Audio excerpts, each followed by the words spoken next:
आज की क्लास में मैं बीएल आप सभी विद्यार्थियों का हार्दिक स्वागत करता हूं। विद्यार्थियों, आज की क्लास में हम कक्षा 12 की पुस्तक समकालीन विश्व राजनीति का जो दूसरा अध्याय है, सत्ता के वैकल्पिक केंद्र, इस अध्याय के जो महत्वपूर्ण प्रश्न हैं उन पे आज की क्लास में हम चर्चा करने जा रहे हैं। तो शुरू करते हैं। पहला प्रश्न है, यूरोपीय आर्थिक सहयोग संगठन की स्थापना कब की गई? तो यूरोपीय आर्थिक सहयोग संगठन की स्थापना 1948 में की गई थी। अगला प्रश्न है, यूरोपीय परिषद का गठन कब किया गया? तो यूरोपीय परिषद का गठन 1949 में किया गया था। अगला प्रश्न है, यूरोपियन इकोनॉमिक कम्युनिटी का गठन कब किया गया? तो यूरोपियन इकोनॉमिक कम्युनिटी का गठन मार्च 1957 में किया गया था। यूरोपियन संघ का पहला प्रत्यक्ष चुनाव कब हुआ था? तो यूरोपियन संघ का पहला जो प्रत्यक्ष चुनाव हुआ था वो हुआ था जून 1979 में। अगला प्रश्न है, आसियान, जिसको दक्षिण पूर्व एशियाई राष्ट्रों का संगठन कहते हैं, इसका मुख्यालय कहाँ स्थित है? तो आसियान का जो मुख्यालय है वो है जकार्ता में स्थित है। और आसियान जो संगठन है, दक्षिण पूर्व एशियाई राष्ट्रों का संगठन है, इसकी स्थापना हुई थी 8 अगस्त 1967 को। तो आसियान की स्थापना 8 अगस्त 1967 को हुई थी और इसका जो मुख्यालय है वो जकार्ता में है। अगला प्रश्न है, आसियान शैली किसे कहा जाता है? आसियान शैली किसको कहते हैं? तो आसियान देशों की अनौपचारिक टकराव रही थी और सहयोगात्मक मेल मिलाप की जो नीति है उसको आसियान शैली कहा जाता है। यानी जो आसियान के जो सदस्य देश हैं, 10 इसके सदस्य देश हैं, उनकी जो अनौपचारिक टकराव रही थी और सहयोग के आधार पर जो काम करने की जो नीति है उसको आसियान शैली कहा जाता है। आसियान किस प्रकार का संगठन है? तो आसियान है वो एशियनिक आर्थिक संगठन है। यानी आसियान जो संगठन है इसने जो सदस्य देश हैं उसमें आर्थिक सहयोग को बढ़ावा देने यानी व्यापारिक संबंधों को बढ़ावा देने और आसियान के जो सदस्य देश हैं उनमें आर्थिक विकास को बढ़ावा देने के उद्देश्य से इसकी स्थापना की गई थी, न कि ये कि कोई सैनिक संगठन है। अगला प्रश्न है, यूरोपीय संघ का कौन सा देश है जो संयुक्त राष्ट्र संघ के सुरक्षा परिषद का अस्थायी सदस्य देश है? यानी यूरोपीय संघ का ऐसा कौन सा देश है जो संयुक्त राष्ट्र संघ के का जो सुरक्षा परिषद जो अंग है उसका अस्थायी सदस्य देश है? तो वो है फ्रांस। पहले दो थे, ब्रिटेन और फ्रांस, लेकिन ब्रिटेन है वो यूरोपीय संघ से अलग हो गया था, उसने सदस्यता रद्द कर दी थी। तो इस प्रकार अभी फ्रांस है वो यूरोपीय संघ का ऐसा देश है जो संयुक्त राष्ट्र संघ का जो सुरक्षा परिषद जो संगठन जो अंग है उसका अस्थायी सदस्य है। आसियान की स्थापना का प्रमुख उद्देश्य क्या है? यानी जो आसियान जो संगठन है, दक्षिण पूर्व एशिया राष्ट्रों का संगठन है, इसकी स्थापना क्यों की गई थी? उसकी स्थापना के पीछे प्रमुख उद्देश्य क्या है? तो देखो, प्रमुख उद्देश्य है आर्थिक रूप से विकास को तेज करना। सदस्य देश हैं उनके अंतर्गत आर्थिक विकास को तेज करना। दूसरा इसका प्रमुख उद्देश्य था सामाजिक और सांस्कृतिक विकास हासिल करना। यानी आसियान के जो सदस्य देश हैं उन सदस्य देशों के अंतर्गत सामाजिक और सांस्कृतिक विकास को बढ़ावा देना इसका प्रमुख उद्देश्य था। तीसरा, कानून के शासन और संयुक्त राष्ट्र संघ के कायदों पर आधारित क्षेत्रीय शांति और स्थायित्व को बढ़ावा देना। यानी जो आसियान संगठन है इसने जो नियम बना रखे हैं उन नियमों का पालन करना और संयुक्त राष्ट्र संघ जिन नियमों पर आधारित काम करता है वैसे ही आसियान है वो भी अपने क्षेत्र के अंतर्गत जो यूएनओ के जो नियम है उनका पालन करते हुए अपने जो क्षेत्र है उसमें शांति और स्थायित्व को बढ़ावा देना, ये प्रमुख इसका उद्देश्य। तो 3 प्रमुख उद्देश्य थे इसका। आर्थिक रूप से विकास को तेज करना, सामाजिक और सांस्कृतिक विकास हासिल करना, कानून के शासन और संयुक्त राष्ट्र संघ के कायदों पर आधारित क्षेत्रीय शांति और स्थायित्व को बढ़ावा देना, ये आसियान संगठन का प्रमुख उद्देश्य थे। अगला प्रश्न है, आसियान की स्थापना किस संधि के द्वारा की गई थी? तो आसियान की स्थापना है वो बैंकॉक की घोषणा के द्वारा इसकी स्थापना की गई थी। आसियान के कितने सदस्य देश हैं? तो आसियान के वर्तमान में 10 प्रमुख सदस्य देश हैं, यानी इसके अंतर्गत जो पहले 5 देश हैं, इंडोनेशिया, फिलीपींस, सिंगापुर, थाईलैंड और मलेशिया, यानी ये तो इसके संस्थापक देश थे। 5 देश इसके संस्थापक सदस्य देश थे और 5 देश इसमें बाद में शामिल हुए थे। Brunei Darussalam, Vietnam, Laos, Myanmar और कंबोडिया, ये 5 देश इसमें बाद में शामिल हुए थे। इस प्रकार आसियान के कुल जो सदस्य देश हैं वो हैं 10। अगला प्रश्न है, यूरोपीय संघ की प्रमुख मुद्रा कौन सी है? तो यूरोपीय संघ की जो प्रमुख मुद्रा है वो है यूरो, यानी यूरोपीय संघ है उसने अपने एक साझी मुद्रा का गठन भी कर लिया है और उसका नाम है यूरो। अगला प्रश्न है, आसियान के प्रमुख स्तंभों के नाम लिखिए। यानी आसियान जो एक एशियनिक आर्थिक संगठन है उसके प्रमुख स्तंभ कौन कौन से हैं, या हम कह सकते हैं कि आसियान का जो यानी ये उसके जो प्रमुख जो काम है उसका आधार क्या है, यानी किन किन पे खड़ा है, इसकी प्रमुख विचारधारा क्या है। तो आसियान के जो प्रमुख स्तंभ हैं वो 3 हैं, यानी ये 3 स्तंभों पे खड़ा है। वो है आसियान सुरक्षा समुदाय,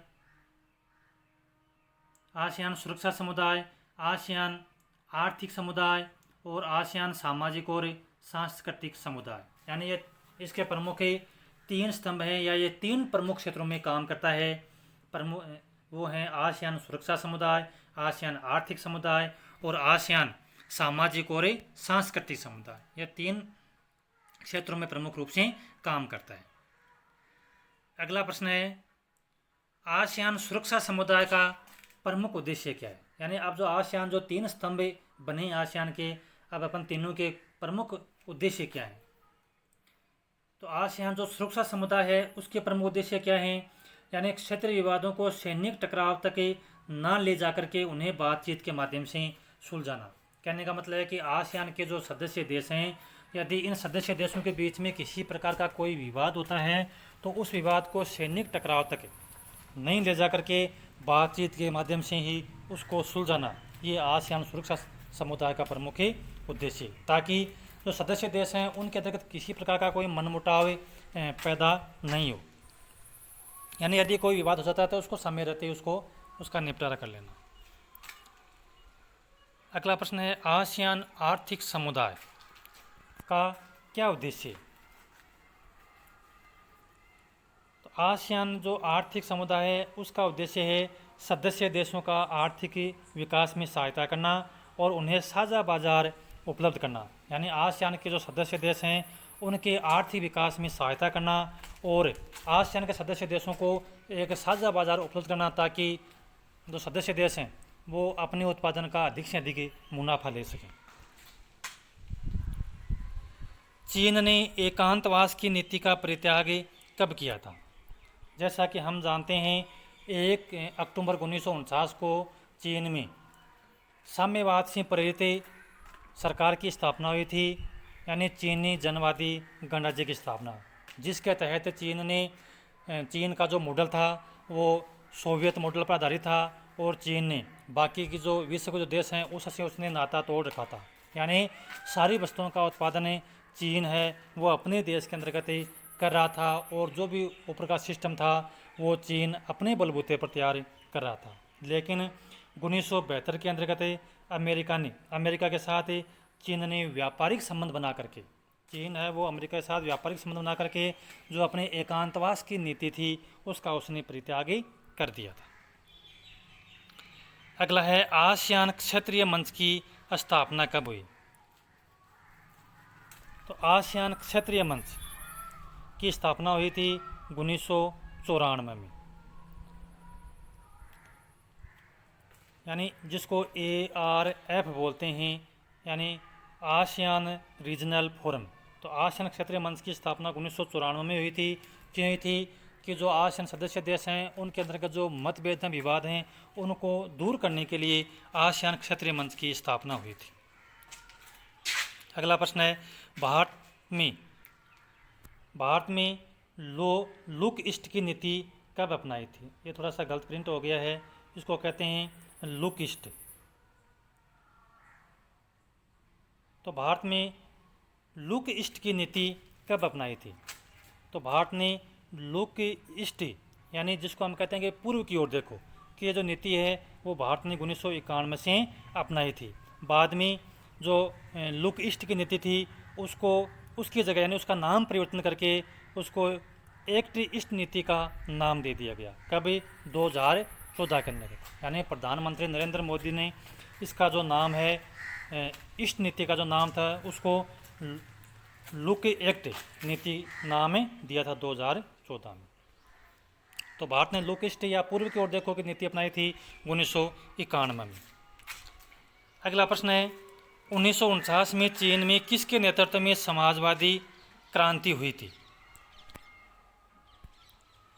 तो 1949 में चीन में माओ त्से तुंग के नेतृत्व में चीन में समाजवादी क्रांति हुई थी और उस क्रांति के बाद में 1 अक्टूबर 1949 को चीनी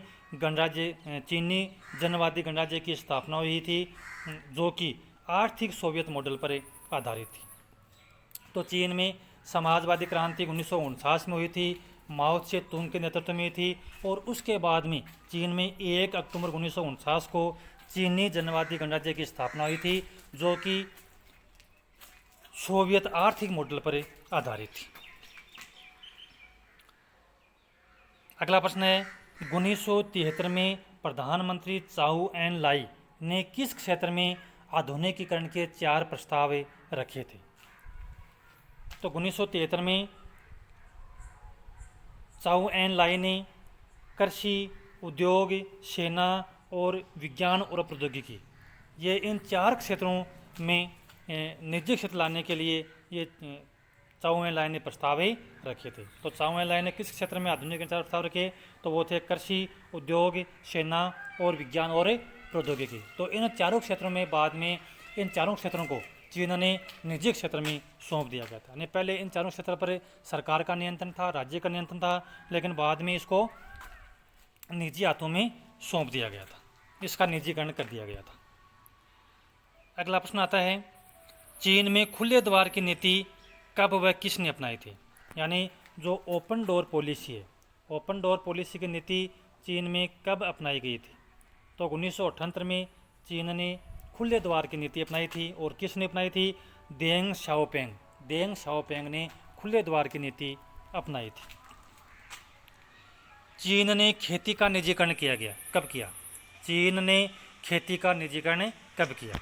तो चीन के अंतर्गत 1982 में खेती का निजीकरण किया गया। यानी कृषि पहले राज्य के नियंत्रण थी, तो 1982 में चीन के अंतर्गत जो कृषि है उसका निजीकरण कर दिया गया और उसके 6 साल बाद में 1998 में उद्योगों का निजीकरण किया गया। तो 1982 में खेती का निजीकरण और 1998 में चीन के अंतर्गत उद्योगों का निजीकरण किया गया। यानी उद्योग थे पहले उस पर राज्य का नियंत्रण था, बाद में उसको निजी हाथों में सौंप दिया गया।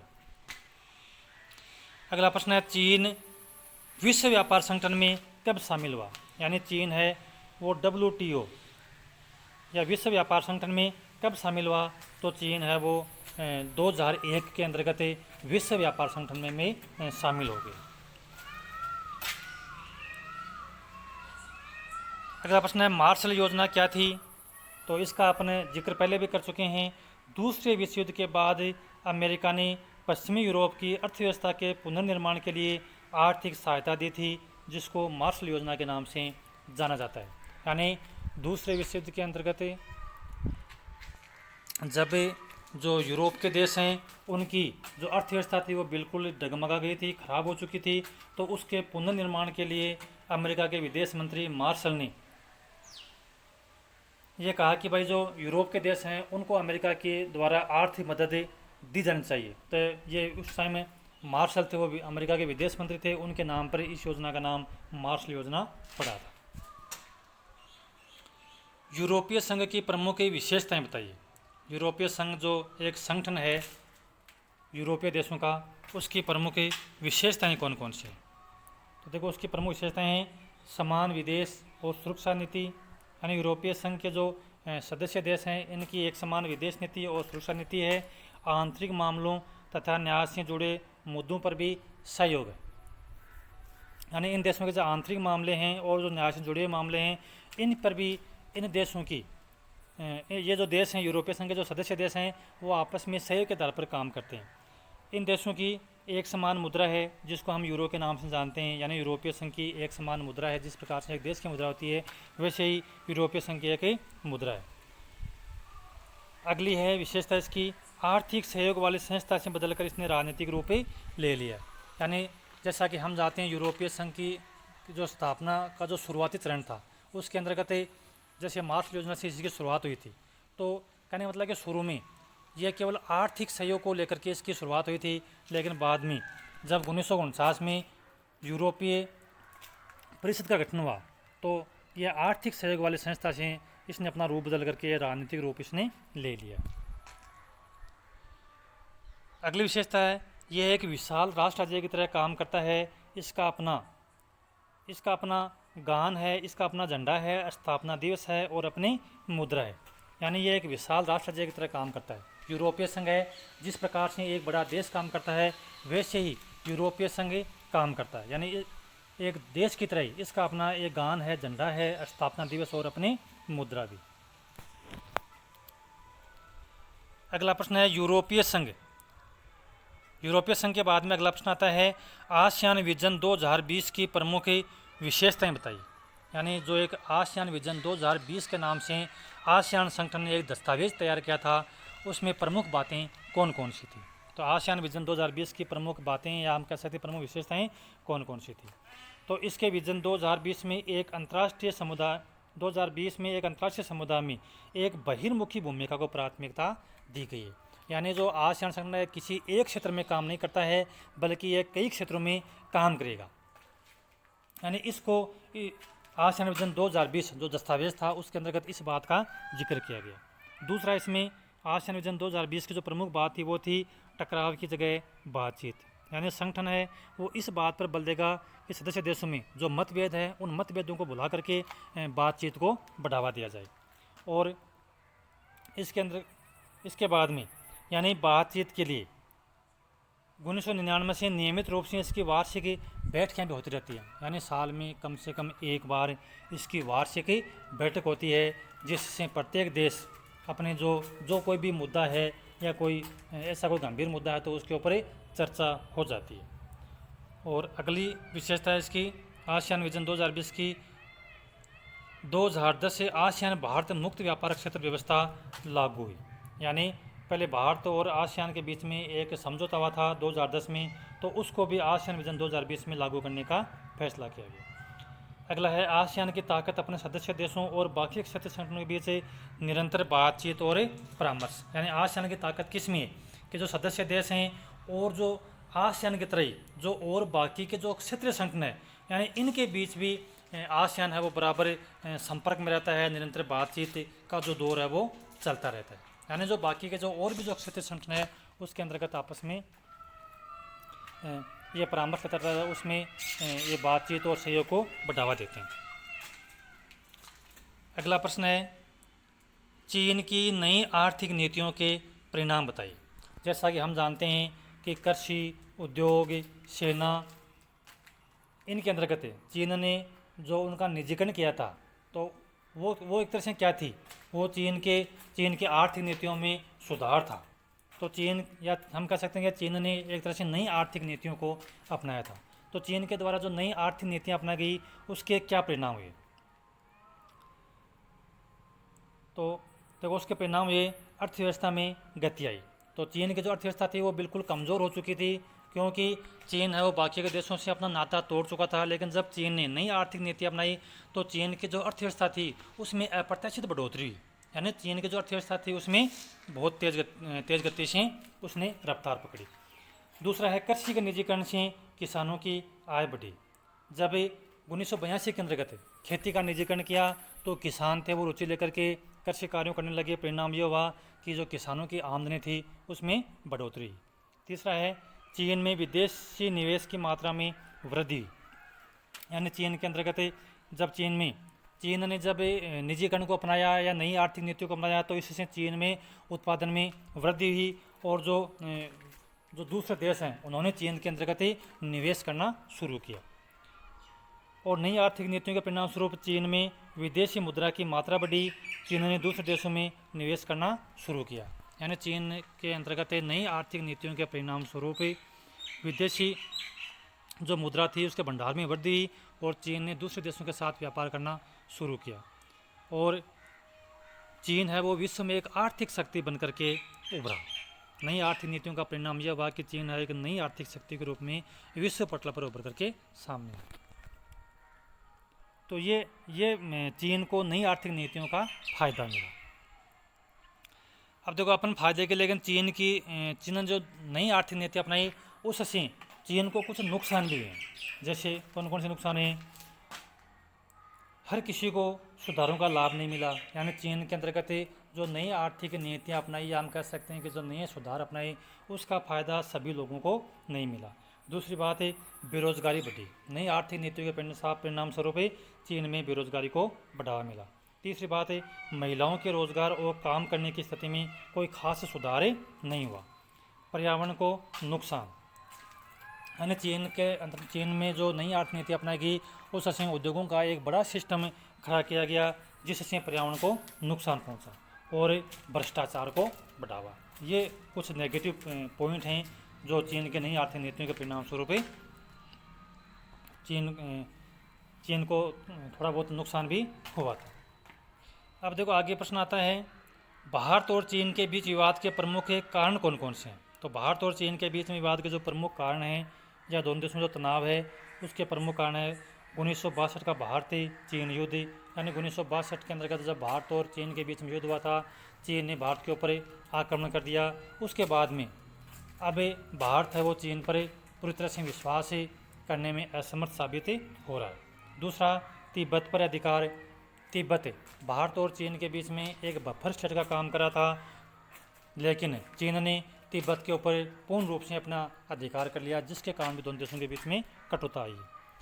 दलाई लामा को भारत में शरण, जब चीन ने तिब्बत के ऊपर आक्रमण किया और उस पर अधिकार करना चाहा तो दलाई लामा ने भारत से शरण मांगी और भारत ने दलाई लामा को शरण दी।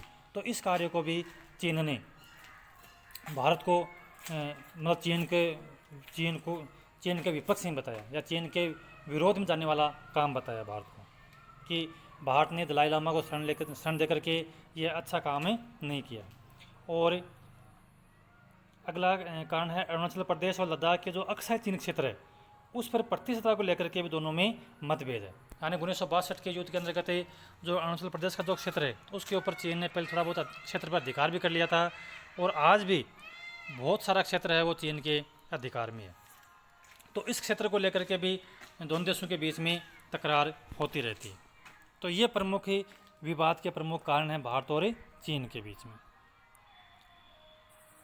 अब देखो भारत और चीन के बीच में विवाद के प्रमुख जो कारण हमने ऊपर पढ़े हैं, तो इसका मतलब है कि भारत और चीन के बीच में तनाव भी है। तो उस तनाव को दूर करने के लिए या हम कह सकते हैं भारत और चीन का जो संबंध है उसमें सुधार हेतु क्या प्रयास किए गए हैं।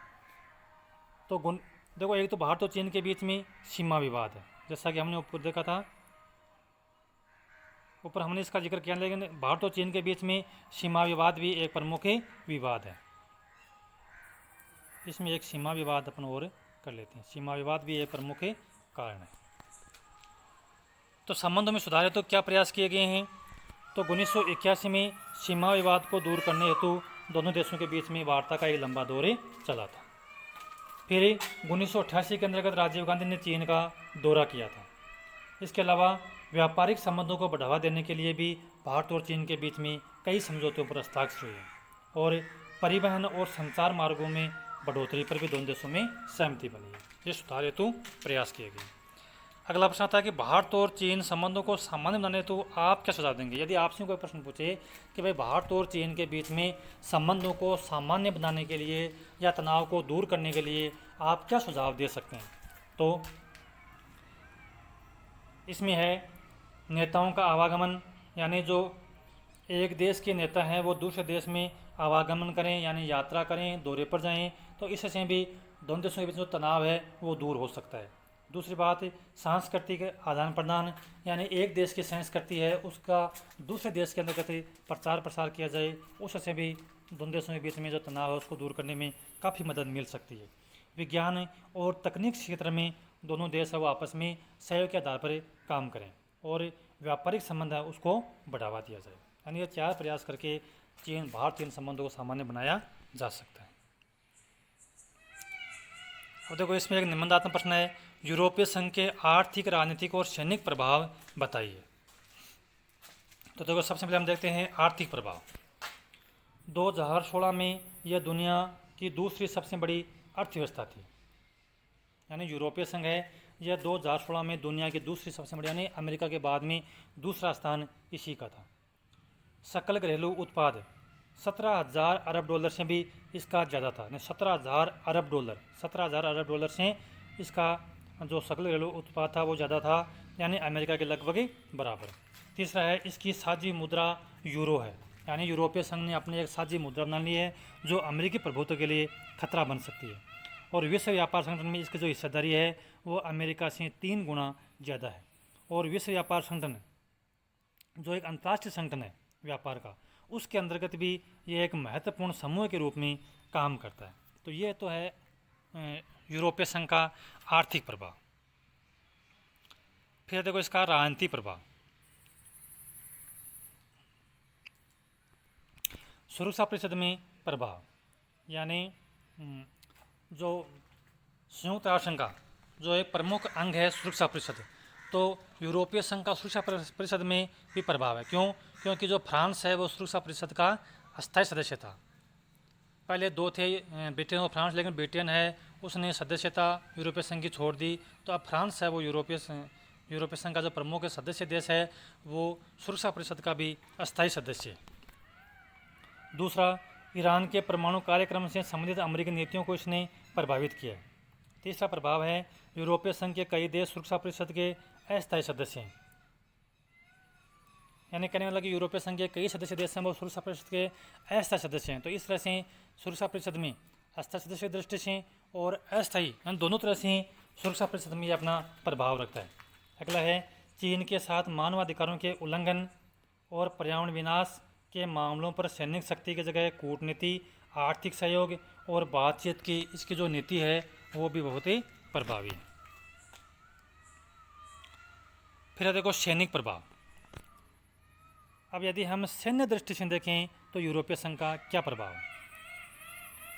दुनिया की दूसरी सबसे बड़ी सेना है, यानी अमेरिका के बाद में यूरोपीय संघ की दुनिया की दूसरी बड़ी सबसे बड़ी सेना है। कुल रक्षा बजट, यानी रक्षा बजट पर जो खर्चा है वो अमेरिका के बाद में यूरोपीय संघ वो सबसे अधिक ही करता है। परमाणु हथियार, यानी यूरोपीय संघ के जो कई सदस्य हैं उनके पास में परमाणु हथियार भी मौजूद हैं।